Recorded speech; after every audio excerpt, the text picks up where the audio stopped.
நம்ம இன்னைக்கான இந்த வீடியோவில் ஸ்ட்ரோக்னா என்ன, அது எதனால வருது, எப்படியெல்லாம் வருது, அது வந்துச்சுன்னா நமக்கு எந்த மாதிரியான சிம்டம்ஸ் எல்லாம் தெரியும், அதை ப்ரிவென்ட் பண்ணுறதுக்கு நம்ம என்னெல்லாம் பண்ணலாம், இந்த மாதிரியான இன்ஃபர்மேஷன்ஸ் தான் நம்ம பார்க்க போகிறோம். வாங்க லேட் பண்ணாமல் வீடியோக்குள்ளே போகலாம்.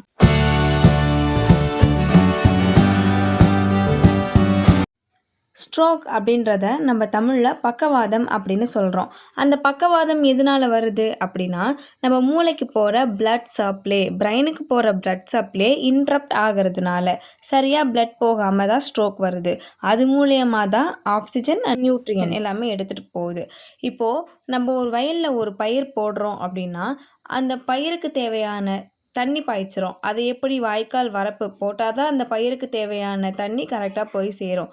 அந்த மாதிரி தான் நம்ம என்டையர் பாடி ஃபுல்லாகவும் பிளட் சப்ளை பண்ணுறதுக்கு நிறைய ஆர்ட்ரிஸ் இருக்குது. அதாவது தமிழில் இரத்த குழாய் அப்படின்னு சொல்லுவோம். அது மூலியமாக தான் பிளட்டு போய் சேருது.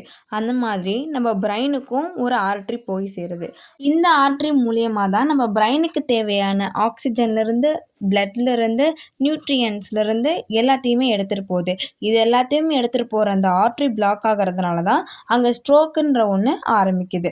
உங்களுக்கு ஸ்க்ரீனில் ஒரு இமேஜ் டிஸ்பிளே பண்ணுறோம் பாருங்கள். நான் ஒரு ஆர்ட்ரின்னு சொல்லிக்கிட்டு இருந்தேன்ல, அந்த ஒரு ஆர்ட்ரியோடைய நேம் வந்து கரோட்டிட் ஆர்ட்ரி. அந்த கரோட்டிட் ஆர்ட்ரியை 2 மேஜர் ஆர்ட்ரிஸாக டிவைட் பண்ணுறாங்க. ஒன்று இன்டர்னல் கரோட்டிட் ஆர்ட்ரி, இன்னொன்று எக்ஸ்டர்னல் கரோட்டிட் ஆர்ட்ரி.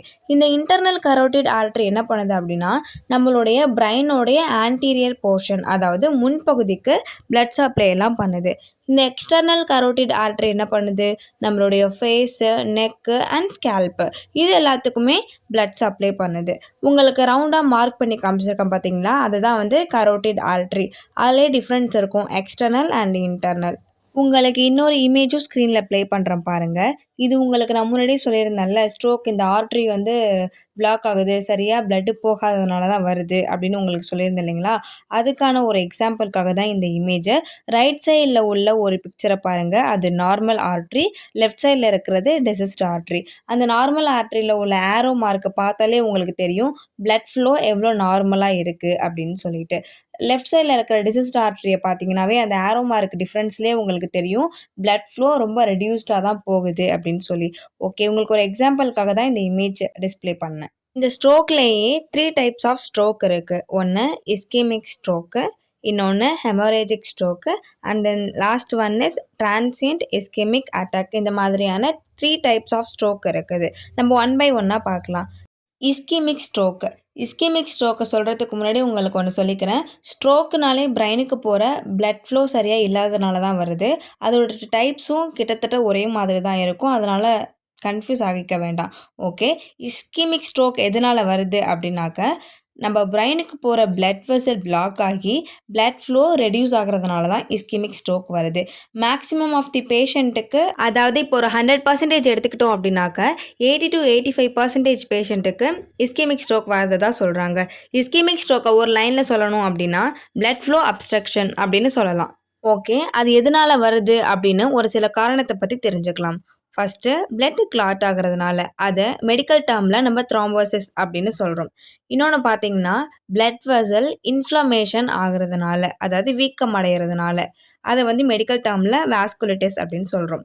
இன்னொன்று பார்த்தீங்கன்னா பிளட் எல்லாமே பில்டப் ஆகி ஆர்ட்ரிஸ் பிளாக் ஆகுது, அதை வந்து நம்ம அத்திரோஸ்க்ளீரோசிஸ் அப்படின்னு சொல்கிறோம். லாஸ்ட் ஒன் பார்த்தீங்கன்னா ஏட்ரியல் ஃபிப்ரிலேஷன், அதாவது ஹார்ட் பீட் இர்ரெகுலர் ஆகிறதுனால. அது ஏன் ஹார்ட் பீட் இர்ரெகுலர் ஆகிறதுனால அப்படி ஆகுது அப்படின்னாக்க, நமக்கு ஹார்ட் பீட் கரெக்டாக பம்ப் ஆனால் தான் பிரெயினுக்கு தேவையான பிளட் ஃப்ளோ கரெக்டாக போகும். அங்கே ஹார்ட் கரெக்டாக அதோட வேலையை பம்ப் பண்ணலை அப்படிங்கிற பட்சத்தில் பிரெயினுக்கு தேவையான பிளட் ஃப்ளோ கரெக்டாக இருக்காது. அதனால தான் ஸ்ட்ரோக் வருது. ஓகே, இப்போ நம்ம ஹெமரேஜிக் ஸ்ட்ரோக் அப்படின்னா என்னன்னு பார்க்கலாம். ஹெமரேஜிக் ஸ்ட்ரோக் அப்படிங்கிறது பிளட் வெசல் ரப்சர் ஆகிடும். ரப்சர் மீன்ஸ் பிரேக் ஆகுது. இது பிரேக் ஆகிறதுனால it's leading to bleeding in the brain. Bleed ஆக ஆரம்பிச்சிருது. நம்ம இதை தான் வந்து ஹெமரேஜிக் ஸ்ட்ரோக் அப்படின்னு சொல்கிறோம். இப்போ 100%ல் 87% இஸ்கெமிக் அப்படின்னாக்க பேலன்ஸ் 13% இந்த ஹெமரேஜிக் ஸ்ட்ரோக் தான் வரும். அடுத்து டிரான்சியன்ட் இஸ்கிமிக் அட்டாக் அப்படின்னா என்னன்னு பார்க்கலாம். இந்த டிரான்சியன்ட் இஸ்கிமிக் அட்டாக்கை வந்து நம்ம மினி ஸ்ட்ரோக் அப்படின்னு சொல்கிறோம். ஏன் அப்படின்னா பிளட் வெசலில் டெம்பரவரியான பிளாக்கேஜ் தான் இது கொடுக்குது. இன்னும் ஈஸியாக சொல்லணும் அப்படின்னா தற்காலிகமாக இரத்த ஓட்டத்தை தடை செஞ்சு வச்சுருக்கு. அதாவது தற்காலிகமாக பிளட் ஃப்ளோவை அப்ஸ்ட்ரக்ட் பண்ணி வச்சுருக்கு. இதுதான் வந்து நம்ம டிரான்சியன்ட் இஸ்கிமிக் அட்டாக் அப்படின்னு சொல்கிறோம். இப்போது ஸ்ட்ரோக் வந்தால் நமக்கு எந்த மாதிரியான சிம்டம்ஸ்லாம் இருக்கும் அப்படின்னு தெரிஞ்சுக்கலாம். நம்மளுடைய கை, கால் எல்லாமே வந்து வீக்னஸ் ஆக ஆரம்பிச்சிடும். ரொம்ப நம்னஸாக ஃபீல் பண்ணுவீங்க. பேசும்போது அவங்களால பேச முடியாது. ரொம்ப டிஃபிகல்ட்டாக இருக்கும். ஸ்லர்டு ஸ்பீச்சாக இருக்கும். அவங்க பேசுகிறது ஒன்றுமே புரியாது. இன்னொரு அட் தி சேம் டைம் அவங்களால பேசவே ரொம்பவே கஷ்டப்படுவாங்க. விஷன் சேஞ்சஸ் ஆகிடும். பிளர்டு விஷன் ஆகிடும். டபுள் விஷன் இந்த மாதிரி விஷனில் சேஞ்சஸ் வந்துடும். ஒரு குவார்டினேஷனே இருக்காது. பேலன்ஸ் லாஸ் ஆகிடும்.